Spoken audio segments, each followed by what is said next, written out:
I know I said I was done with making Christmas quilts, but I essentially lied.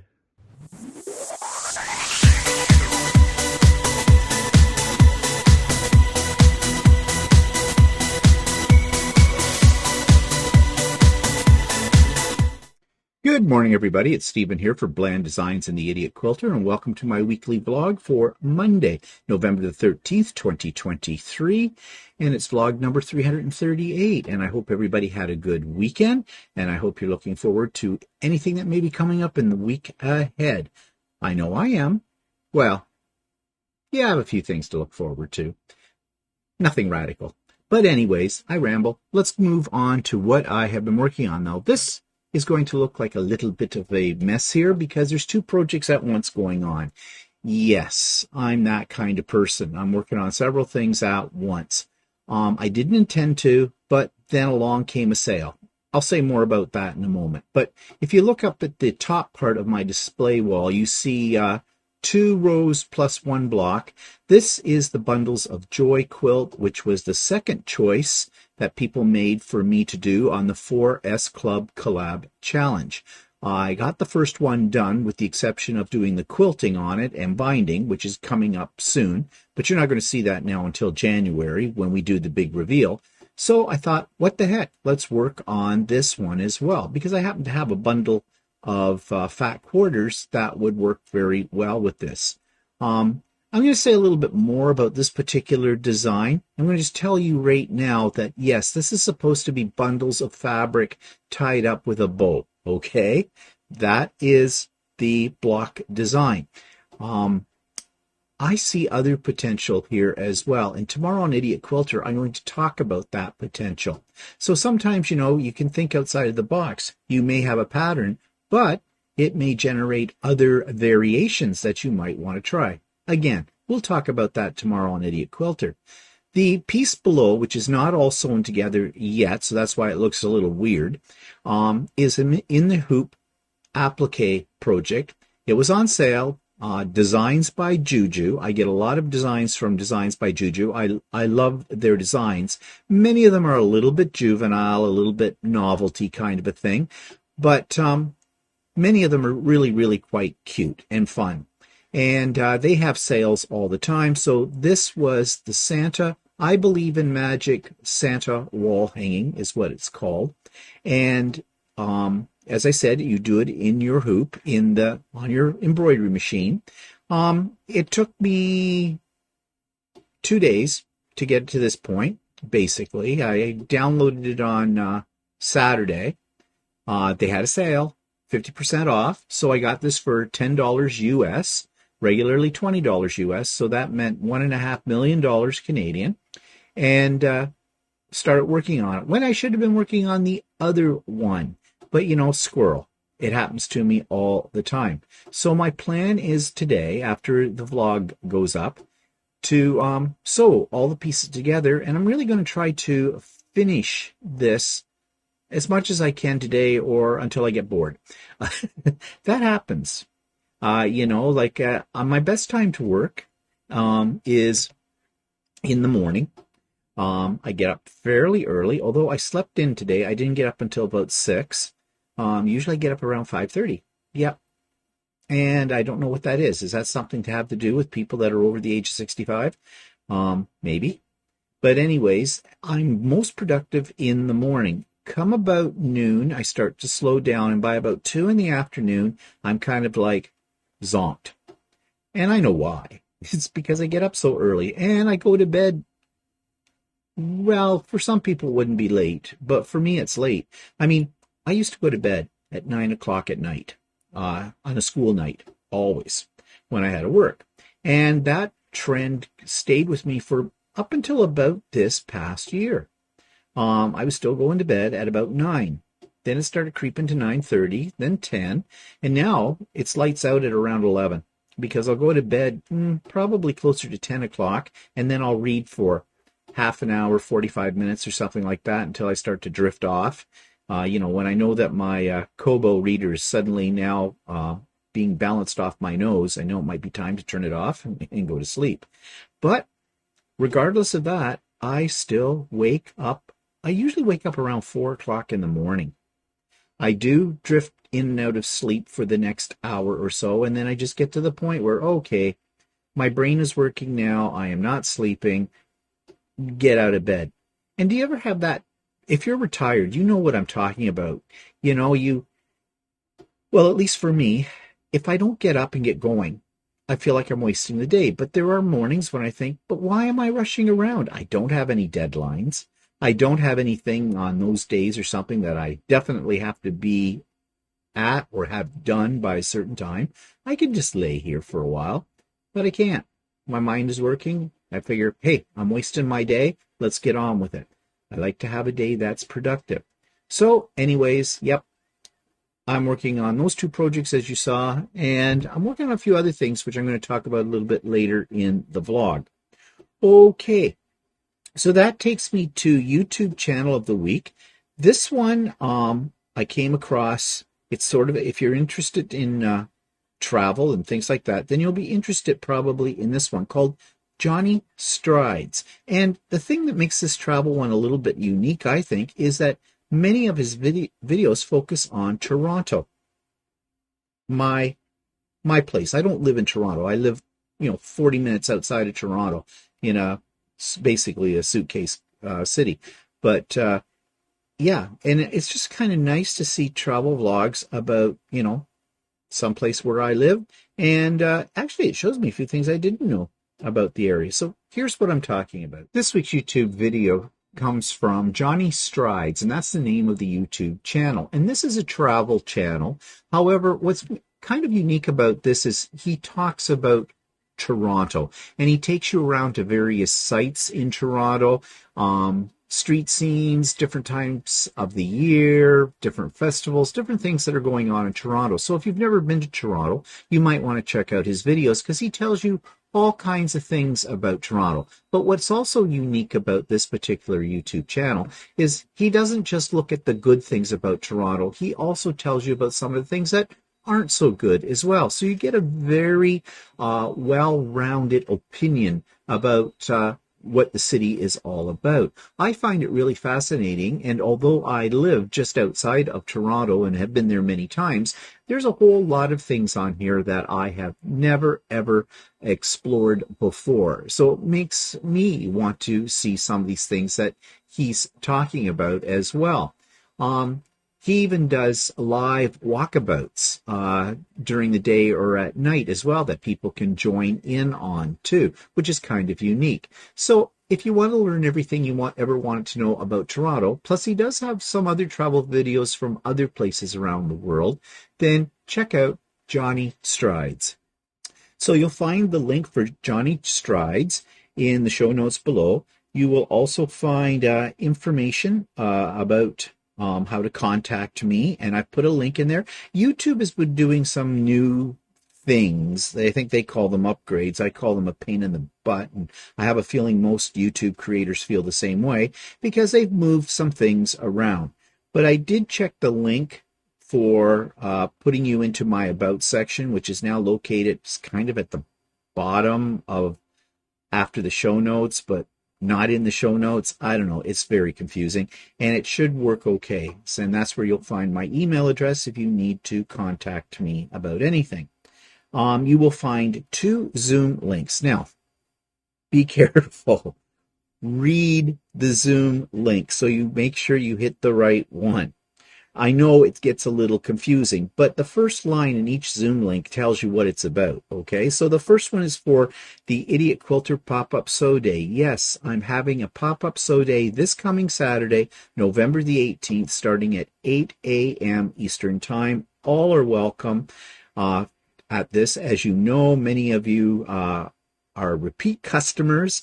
Well, shouldn't call you customers because there's no money here. It's free.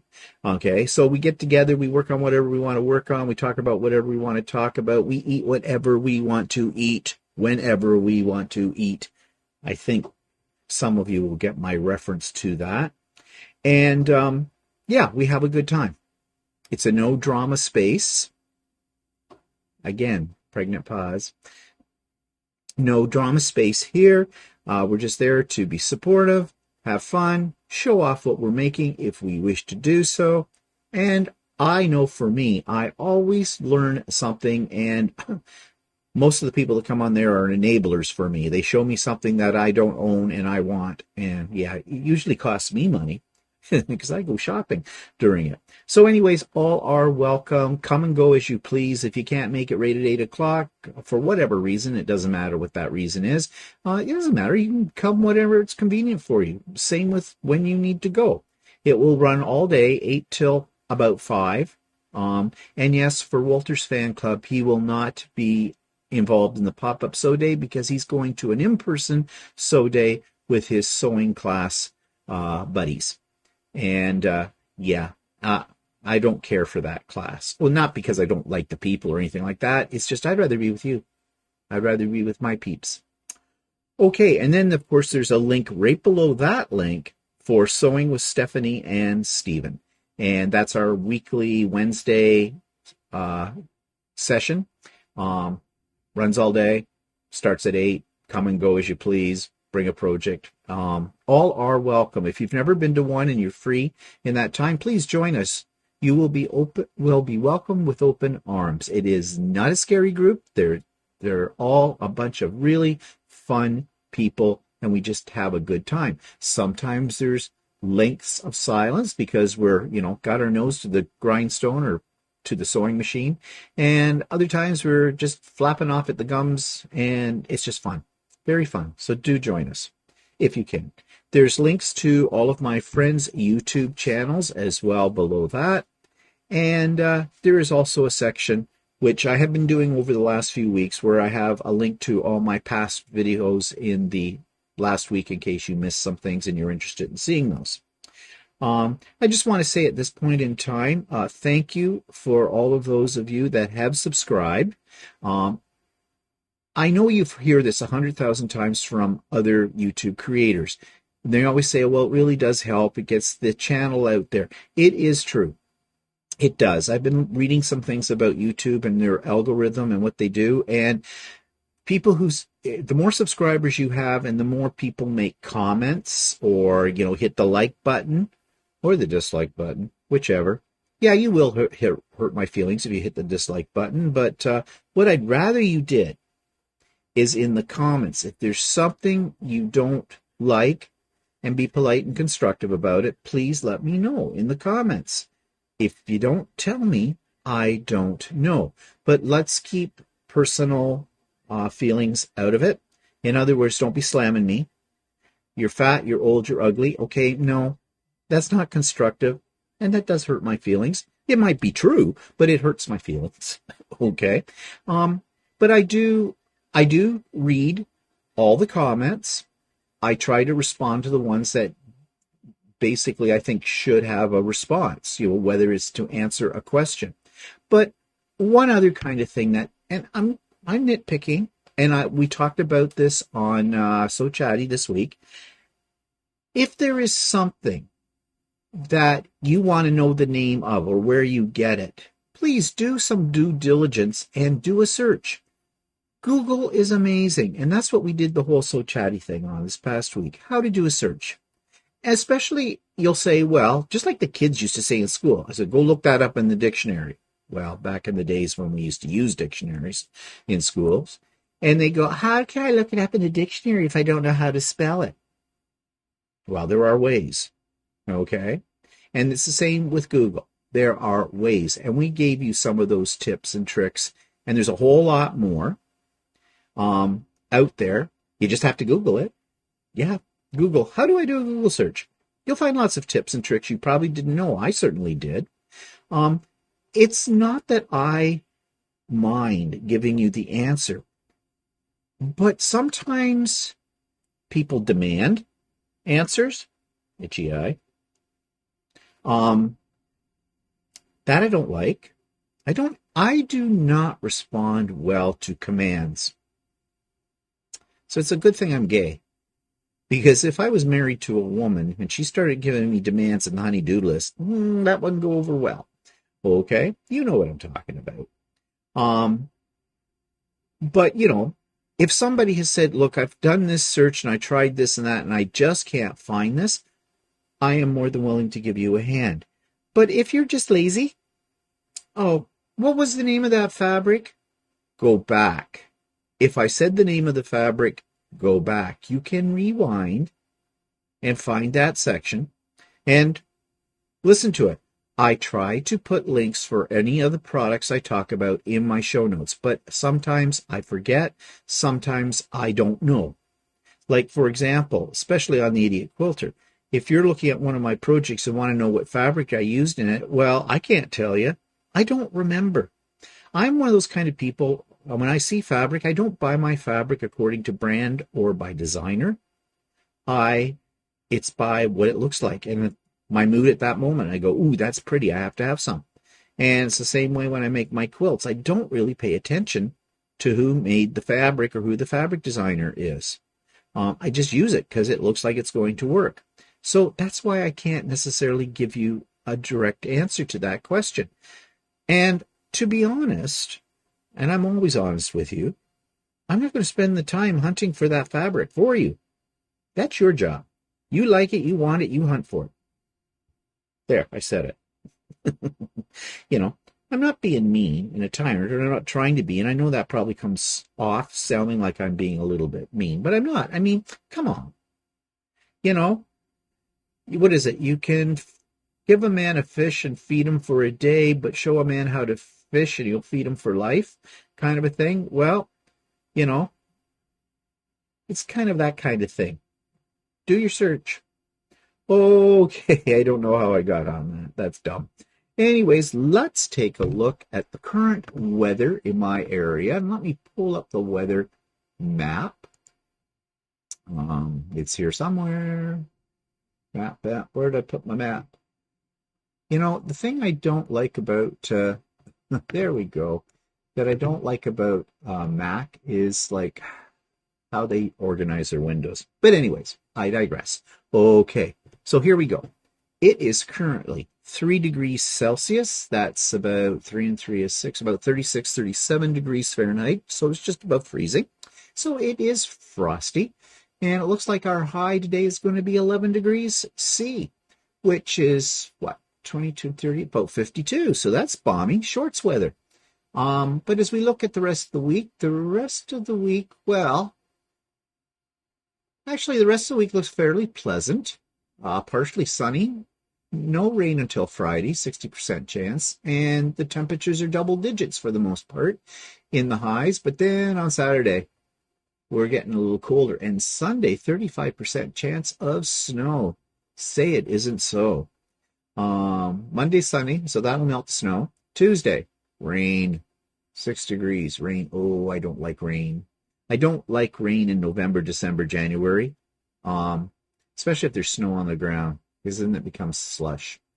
But anyways, it looks like it's not going to be too bad of a week weather-wise. So that's always nice, right? Because November, I don't know about you, but, November's a gray month. It's, what do they call it? Sad, seasonal. I know someone will correct me or tell me the right one in my comments. Seasonal something disorder. Yeah, you feel sad. That's what it's about. We're getting less light, during the daytime. In fact, as I speak right now, the sun is just sort of getting its rearing up its head, and it's 5 to 8 in the morning. So my time. So yeah, it's that kind of year. And November, anyways, is not a month I like. It's the month before the Christmas season. Christmas, December, lots of things going on, lots of things to do, lots of things to get done, that kind of thing. November, blah, kind of a thing. So, yeah. So, anyways, that's the weather. Yeah, that's taking to me what's pissing me off this week. This is a difficult topic for me to discuss because I do not want to lay blame on certain ethnic, cultural, religious groups. But we're having a hard time here in Canada, and it's not our fault. It is not the fault of Canadians. And of course, it stems from what's going on over in the Middle East between the Palestinians and the Israelis. Okay? I am not taking sides here because I don't know enough about the history of either culture and why there is this conflict. I know there's lots of things. I've read lots of things, but I do not consider myself an expert on the conflict or anything like that, so I'm not even going to go there. What I am going to go to is how this is affecting our country, and it is affecting our country, and it shouldn't be affecting our country. Lately in the news, there have been a series of hate crime actions happening that are stemming directly from this conflict in the Middle East. There has been graffiti and anti-Semitic things on the sides of some temples or other Jewish institutions. And there has been also some on some of the Palestinian-related communities as well. So both sides are at fault. The thing is, who is doing this?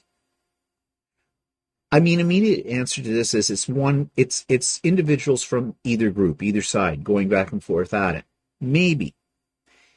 I think it's more likely to be people who are not actually from either one of those two cultural groups, who are taking advantage of a very negative situation to air out their frustrations with the world in general. They're picking on a group. They're being bullies. For some reason, they feel this gives them power or control. For all of those reasons, it's all wrong. All completely wrong. And this is not typical Canadian behavior, and I am ashamed. I am ashamed to say that I am a proud Canadian. I am not proud anymore, not with this kind of actions. This is not what we do as Canadians. Yeah, sure, we have our fair share of racism and anti-religious groups or things like that out there. But generally speaking in this country, this is behavior that is not condoned. And in fact, we have laws against this kind of behavior in our Human Rights Code. So that's why it makes me feel very shameful that we should be doing that. That is not our reputation in the world. Our reputation in the world is basically that we are peacekeepers, and this is not peacekeeping. This is inciting violence. However, having said that, I have to blame the two major groups that are in this conflict. Both sides equally are at fault because they are protesting in the streets of Canada, protesting our government, causing disruption about something that has nothing to do with Canada. It doesn't. It has nothing to do with our country. We did not create the conflict. Our Prime Minister has said both groups have a right to defend themselves and to, do what they need to do according to their culture, their country. In other words, what Trudeau's doing, our Prime Minister, is being neutral. We're being Switzerland in this. And yes, I think we should be. It's not our fight. However, both sides of this conflict feel that it is our fight. It is not our fight. We are not being attacked. Our country is not being attacked here at all. They yell in their protest demands on our government to do something about the situation with two countries, two states, that we have no jurisdiction over. Use your common sense. The other thing that bothers me is that people that are protesting are supposedly Canadians. They came to this country because, for whatever reason, they felt this country offered them a better life, more opportunities, whatever. And this is how you use that freedom or those opportunities, is to go into the streets of our cities, protest our government, who can do nothing about this situation, except maybe humanitarian support, which involves dollars, a lot of dollars. But think about it.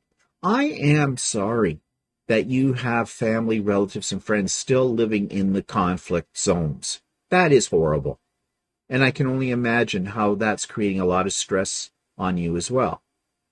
However, you're barking up the wrong tree. If you feel strongly about this, then you need to go and protest your government, whether it's one side or the other side. You need to go there and let them know you want these things to stop. You want the violence to stop, the war to stop, the conflict to stop. They're the ones that can do that. Canadians can't. So you're really not helping your cause in our country. You know, ever since, well, even before COVID, but during COVID or something, people became, well, we were put in a situation where we'd never been in before, and people are still feeling the effects of that COVID. And part of that is pent-up anger. Anger at how our personal freedoms and rights seem to be taken away from us. It was for the health of our country. It was for the health of us ourselves as individuals that we had to wear masks, that we couldn't go out, and all that kind of stuff. So all this pent-up anger has to be unleashed somewhere, but unleashing it on the streets of Canadian cities is not the place to do it. Sign up for an anger management course, something like that. Redirect your aggression into something that will have a positive outcome. Go to the source of the problem and share, in whatever way you wish, as long as it's nonviolent, your concerns. But pick the mountain you want to die on. You're just making things worse for yourselves because our Canadian government isn't going to do anything because they can't do anything. And neither can any of us as Canadians. So, as Canadians, whether you're involved in this conflict or not, don't resort to hate crimes. That is not going to help. It's not going to end the violence. You know, this country prides itself on being very multicultural, that anybody from any background in life, any cultural background, religious background, can be here and feel secure. Don't have to worry about their personal safety like they might in other countries in the world. And yet, that's possibly our downfall as a country as well. Because, well, I remember when I was going to high school, in history class in high school, the big question in the early 70s was, what is a Canadian? And no one could answer that question. And so we fell back on what we had been told, that, well, a Canadian can be anybody in the world that has chosen to be part of this country. We embrace different cultural backgrounds, belief systems, that kind of thing. And that's what a Canadian is. We are all things to all men. We are not. But because we do not have a very strong, unique Canadian identity, well, when you don't have that, you have problems, I think, because there isn't anything to unify the people living in the country. So I don't feel like a proud Canadian. Bad Canadians, bad. Stop it. And stop the protests, because it's not going to change anything. Our government has told you that. I don't know what you think you're going to achieve with these conflicts or with these protests, which to date have not become outright violent confrontations. But who knows? The longer things go as they are right now in the Middle East, the more chance that conflict there comes here on our doorstep, and it's not our fault. Okay, off the soapbox. Let's talk about new products. Well, I am putting together some Christmas packages. You've heard me talk about that before. And one of the things that I want to put in the Christmas package, well, I saw these at Costco, and you may have had them before. Hershey's Hot Chocolate Bomb with mini marshmallows. And I guess basically they say it's milk chocolate shell filled with mini marshmallows. So when it hits the hot milk, I thought you might use water, but according to the box directions, it's milk. They sort of explode, and all these marshmallows come to the surface, and you have velvety, smooth chocolate mixing into your hot milk, and it's just, heaven in a cup. Not, I saw them at Costco, but in Costco, they came in a bag, and I'm not sure if they were like in individual boxes. And since I want to give these as part of gift bags, I needed them to be in the boxes. Also, I didn't want, like 144 chocolate bombs kind of thing. In Costco, everything's in large quantities. So I went on Amazon, as you can see here. And they were $2.98 a piece, which I didn't think was a bad price. So I bought 6. Now, I wanted more than 6. However, and this is the first time I've ever come across this on Amazon, they limited me. It was 6 to a customer. And I tried to fool the system. I got 6, and I want to try to get 6 more. No, because, of course, it knew that I'd already bought them. So I couldn't get another 6. Well, Walter went online then. He went in, and he got 6. So I got 12 of these things. So I've put one in each of my gift bags, but I have a few of them left over. So I thought I'd give one a try. Don't waste your money on these things. Don't. So you have to take a cup of hot milk. So I put a cup of milk in the microwave for about 2-3 minutes, got it nice and hot, dropped in the bomb. It laid there. It floated around a bit. And then you're supposed to stir it. Well, these little bombs, you need a really big cup. Really wide, because you can't get, at least in the cup I was using, and I got a fairly big cup, like this size, all right?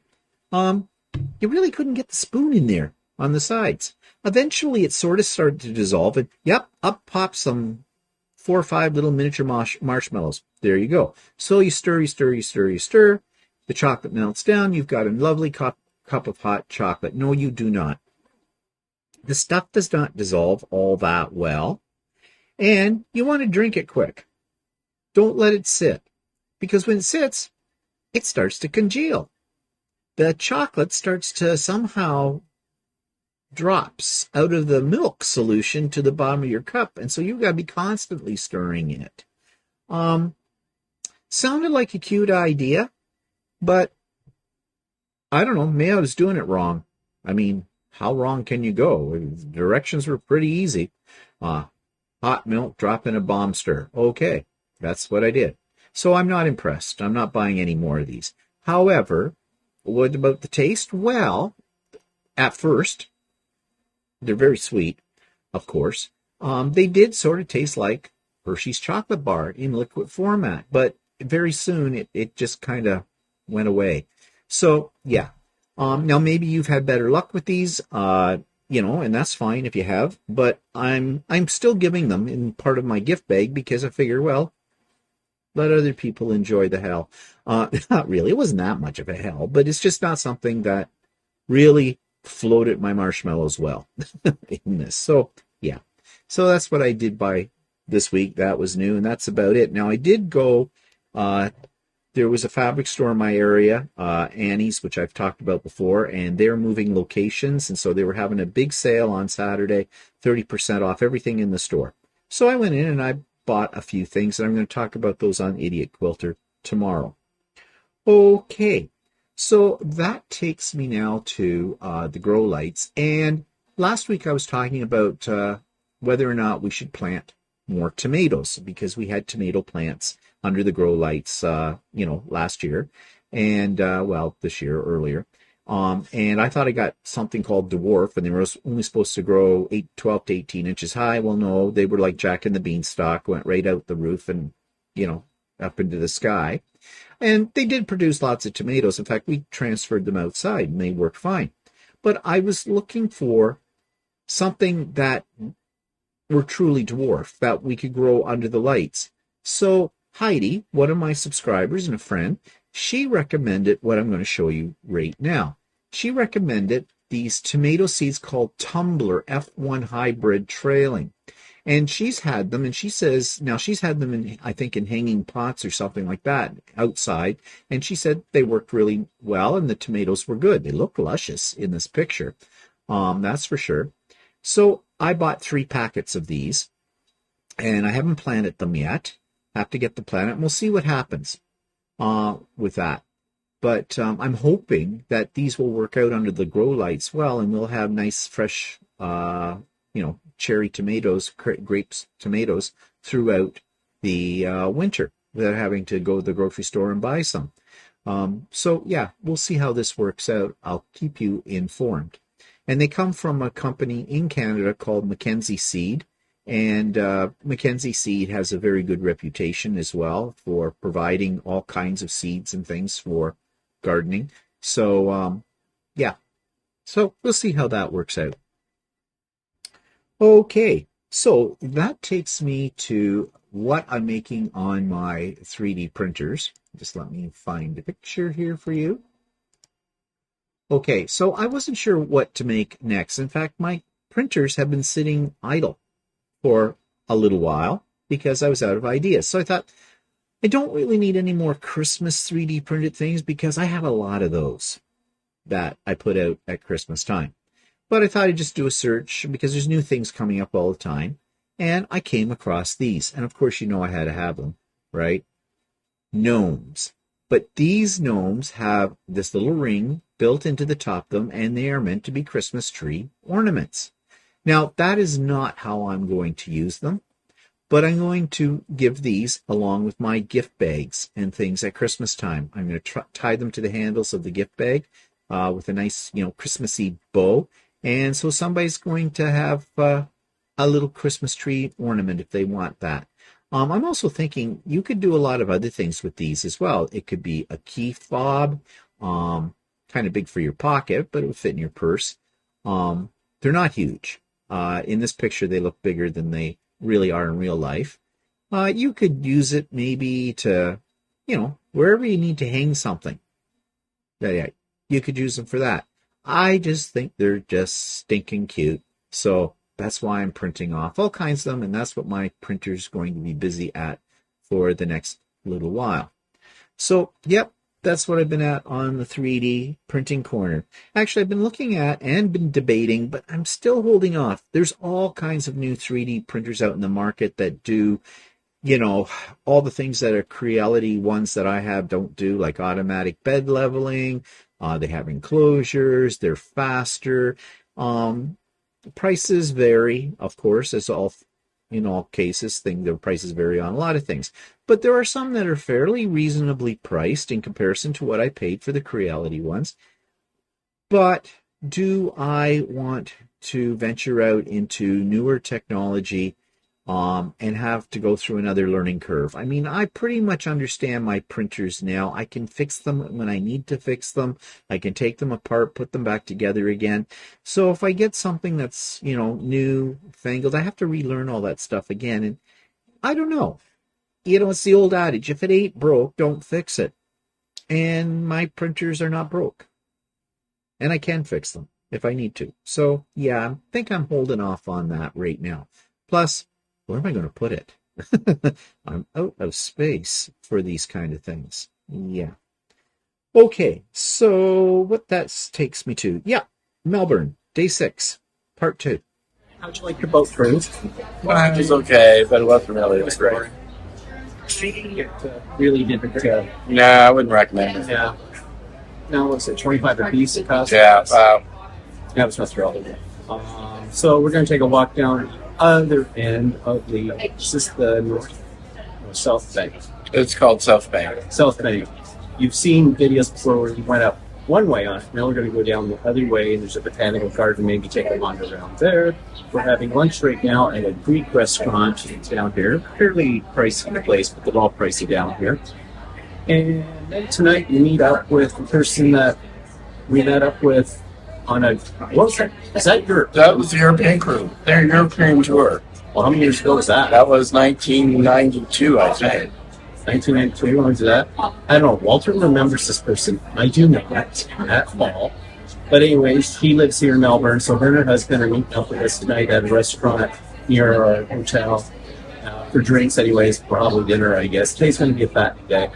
because we've been averaging like about one major meal a day, and that's at lunch, and then at night it's not really light. Sometimes I'm not eating at all. We're still this stuff. I actually think I've lost some weight. Yeah, just such a bad idea. But anyways, let's see. Pork is that good. Thank you. So, Thank you. thank you. So I got a pork hero, and we'll try it. It wasn't exactly See it. Okay, so this is the south bank, looking at the north bank. See, we're staying over on that side. We just had lunch on this side. Got along here. So we can keep going down there? Yeah. I don't think so. Okay, so we're on our way to the Botanical Garden. So this is where we are right now, Alexander Gardens. I guess they're a botanical garden of sorts.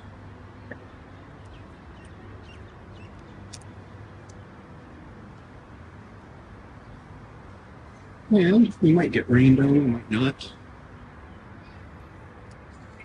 No, we will see. Okay, according to Walter, this is not Botanical Gardens. This leads to the Botanical Gardens. This is Alexander Park, Yeah. said, so. But look, there's botanicals. There's a flower. There's flowers. There's trees. It's a park. Lots of parks in Melbourne. That's for sure. Lots and lots of parks. All integrated into the city, too, as well. Yeah, our country could take a lesson from this.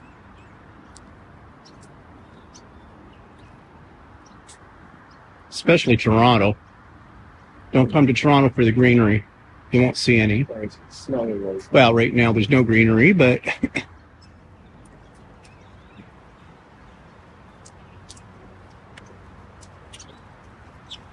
Look, a box of wine.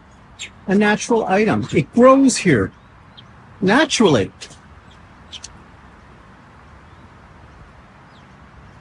It's amazing what you'll find in the park. Look in the bushes a little further. Who knows what you might find. Don't see any possums. They only come out at night. And you're not allowed to feed them. I think possums can become somewhat vicious as well. Okay, so there's all these kind of birds around here. This one's friendly one. There seem to be two on the up here.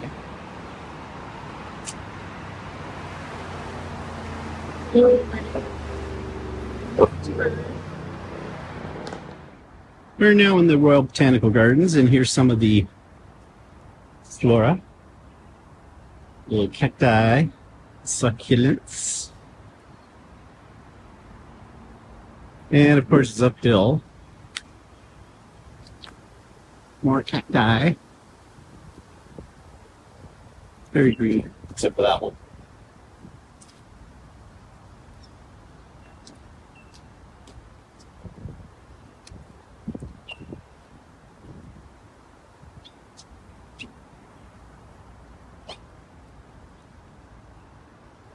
Some kind of thing over here.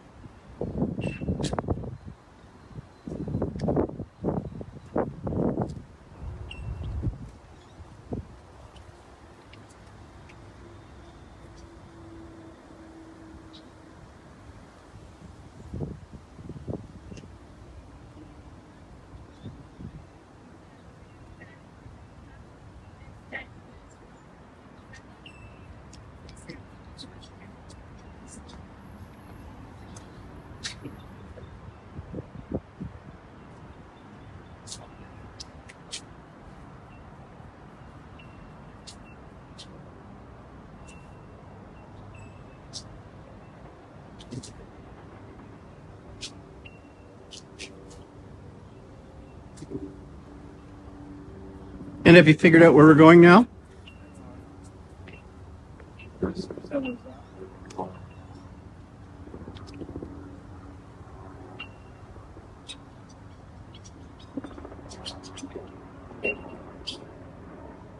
I don't know where we're going.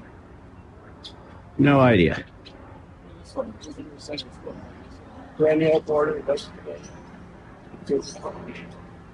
Okay, we'll go that way.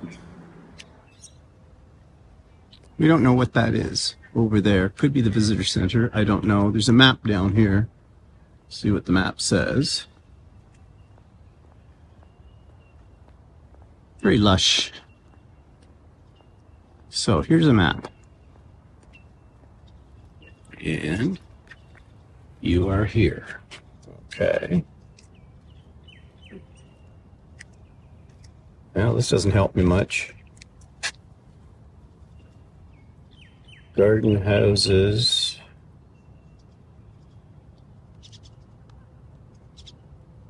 All right. I have no idea where we are from that. Rose Pavilion. Okay, we must be. There's more signs for it. Okay, maybe they'll be more helpful. Here's a little better view of what this is. And this is supposedly, I think you can go up there and you get guided tours if you want a guided tour of the gardens. Pretty little place. And now we're at something called the National Herbarium. Herbarium.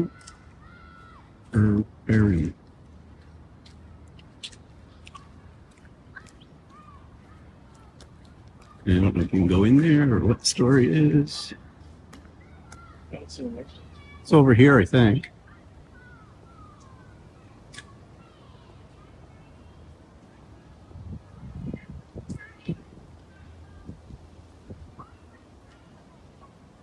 This is what it is. Yeah, I don't know. Yeah. No. They're just keep their seeds.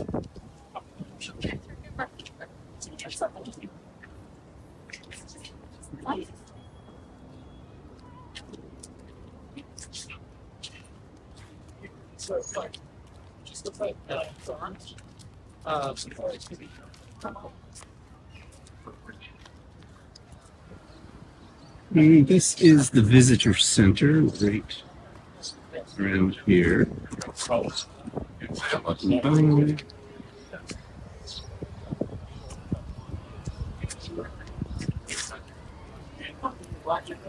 Now, about 14 months ago, we were here. That was our first time to Australia, and we got off the cruise ship for about 3 hours, and this is one of the places they took us, and this is their war memorial, the Shrine of Remembrance.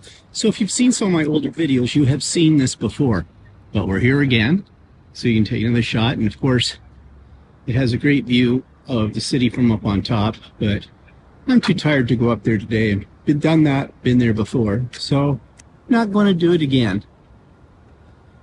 But we have a different perspective of where we were last time here, now that we came up through the botanical gardens and that.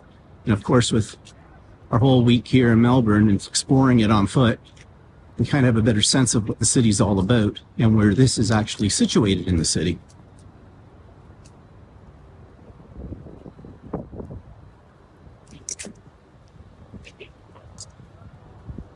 And it is quite impressive, this building. And as we make our way back to a hotel, we come down from the War Memorial Shrine, and along this path system, or park system they have here. Of course, they have fountains and statues and all kinds of things. So it's all right in the center of the city. Make it look very nice. And if you don't believe me,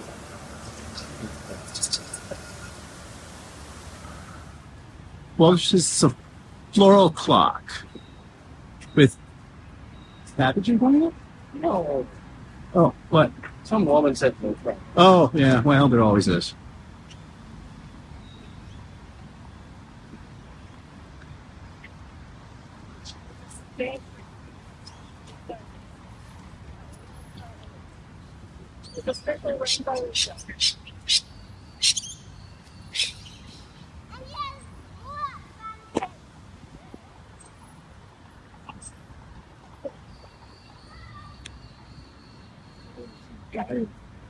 Yeah, right. Yeah, very pretty.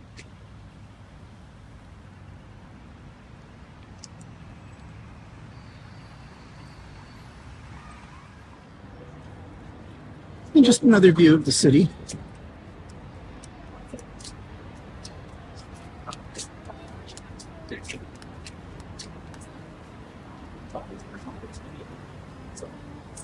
So someone just water. Come on.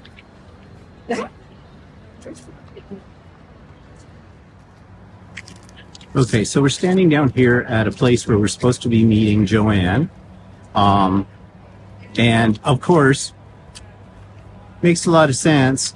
Neither one of them seem to be very clear as to which end of this large entertainment complex we should be standing at. So Walter is texting her now to see where we're supposed to meet up. Yeah. Well coordinated. So, events of the past week. Well, we talked more about this on Stephen and Walter Live, so I'm not going to go into details about it, but we went to a friend's 60th birthday party. You know that I've been making things for this, and Walter has as well. I made her one of my famous 3D printed 3D printed scrap buckets that are the big thimble. Walter took that and he put 60 suckers in it, and you got one big sucker in the center, and it says on that sucker 60 sucks. It's a little fun kind of thing. We were a little afraid that the bucket might have been too light to handle that number of suckers without falling over, so we put in the bottom of the bucket a little Ziploc bag with aquarium stones in it to weight it down, and then Walter cut a piece of Oasis to fit inside of it, and all the suckers were stuck into it. And I can show you what this looks like. And here it is. There's Walter with his sucker bucket. 60 sucks. He looks like he's really happy. He's not the one turning 60. That happened a while ago for him. But anyway, so that's one of the little gifts that we gave her. You saw the table runner that I made for her, an In the Hoop embroidery project.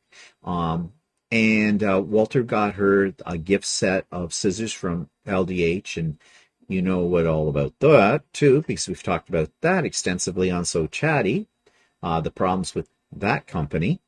And if you don't know what I'm talking about, go back to So Chatty 2 weeks ago and then this past week, and you can find out all about it there.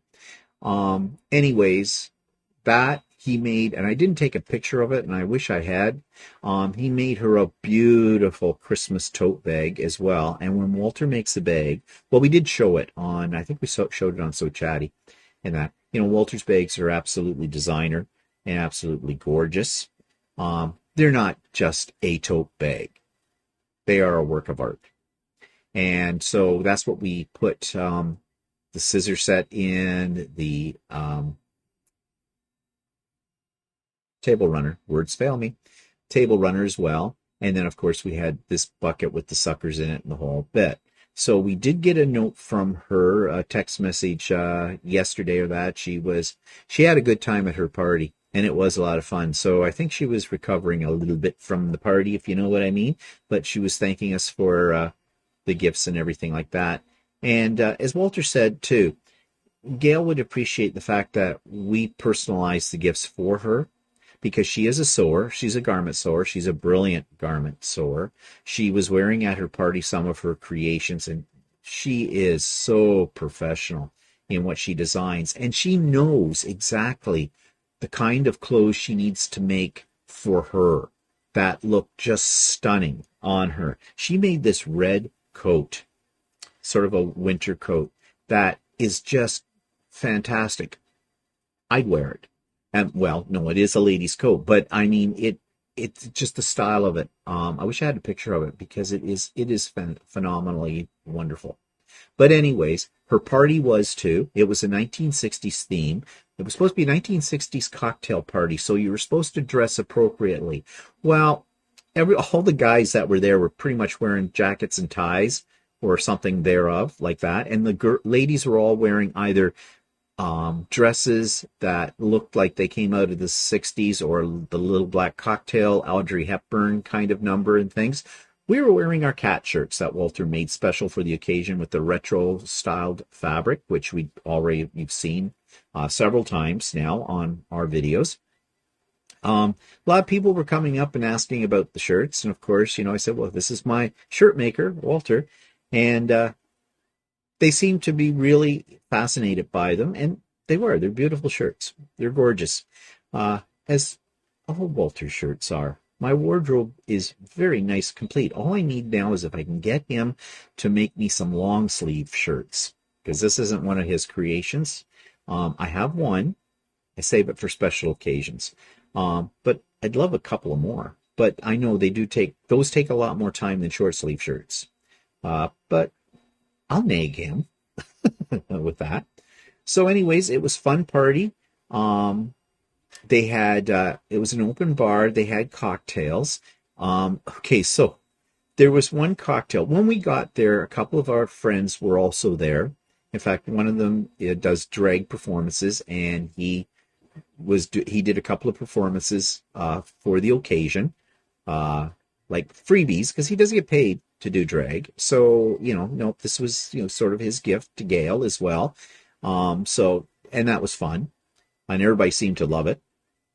But when we got there, they had a couple of fancy looking little cocktails, and they said, yeah, but the bar, they got a bunch of cocktails they're making and things like that. I don't usually have a cocktail. When I'm at something like that, it's probably wine or beer. But anyways, I thought I'd go for a cocktail. Took a while to get it because I had only one person and everybody was lined up, and this person was like, they were making a cocktail. I mean, kind of like the way you'd make it at home, shot glass out, getting the right ingredients in and the whole bit. And they even garnished the glass, which was a nice touch, but it took forever. I think it got a little bit more speedy as the night progressed. But the one drink, and I didn't want to say the name of it, but they had a little menu out there. It was called Tits Up. Now, this whole party was themed around the style of Marvelous Mrs. Mavis, whatever, comedy show on Netflix or something like that, whatever. I only watched a couple of episodes of it. I never really got into it. However, this was the style. And so I have a feeling that the drink titles may have come from that show. I'm not sure, because I've never heard of a Tits Up. Well, I didn't really want to say the word, okay? So when I got to the bar, she said, what would you like? And I said, could I have a couple of perky breasts? She kind of looked at me. I said, the Tits Up. I said, I didn't want to say the word tits. But anyway, she laughed at that, and they were good. I think they were rum and amaretto with pink lemonade and club soda. Very tasty. I must give that a try sometime. Make my own. I watched her making it, not too hard. So yeah, because it was very, very tasty. We only had two. That's all we had to drink that night. Because of course we had to get home, and we don't drink a lot when we're out. For that reason, if at all. Because 'tis the season, and we're drinking responsibly. I have to say that I was a little nervous about going to this party, and I talked all about my anxiety attacks that I've been having lately on Stephen and Walter Live, but I'm glad we went. It was fun.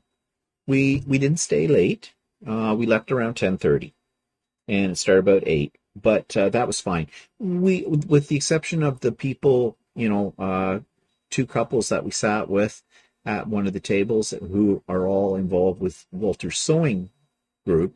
The rest of the people we didn't know, and a lot of them were family and relatives to Gail as well. And she has a very large family on her husband's side, I think, because her husband is Greek. Very nice man. Great disc jockey. He was manning the music, and it was great. I'd hire him. Yeah, I thought his selections were great. They also had food. We didn't have any of the food because we'd eaten before we came to it and weren't really hungry, but it looked marvelous, what they had. So, yeah, if you're going to have a 60th birthday party, that was the way to do it. It definitely was. So, yeah, that was the highlight of the week. And I don't think anything else went on this past week that I can think of. Nope. So, just a reminder of the pop-up sew day then, this coming Saturday, November the 18th, starting at 8 a.m. Come and go as you please. Link is in the show notes, blah, blah, blah, blah, blah, blah. And Sewing with Stephanie and Stephen on Wednesday as usual. So I hope you have a great week. I hope to see many of you out on the pop-up sew day. And yeah, we'll talk to you later. Bye for now.